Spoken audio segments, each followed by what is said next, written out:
Assalamualaikum warahmatullahi wabarakatuh. Okey, kemarin di SMK Terusan ada satu aktiviti daripada budak-budak yang saya rasa sangat-sangat kurang ajar lah, biadab lah bagi saya.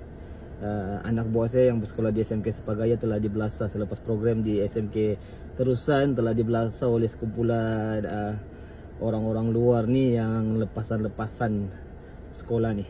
Dan sekarang polis sedang giat mencari pelaku-pelaku ni. Jadi kemana pun kamu lari, insyaAllah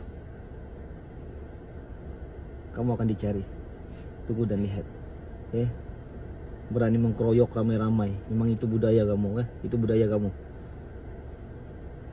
Budak-budak yang bukan lawan kamu buat begitu.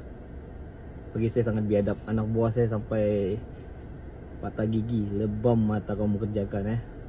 InsyaAllah kemanapun kamu, tunggu geng-geng polis, geng-geng PDRM akan cari kamu, InsyaAllah. Tidak payah mau runding-runding luar, kita biar undang-undang yang bertindak. Cara kamu ini sangat biadab bagi saya. Cari lawan, bukannya kamu belasah orang yang bukan lawan kamu. Tidak sepatutnya. InsyaAllah kita tunggu dan lihat perkembangan hari ini. Dari semalam kamu sudah dicari oleh PDRM, insyaAllah. Dari semalam kamu dicari, ingat. Jadi jangan hanya jago-jago kampung saja. Kita tengok undang-undang akan bertindak, insyaAllah. Assalamualaikum.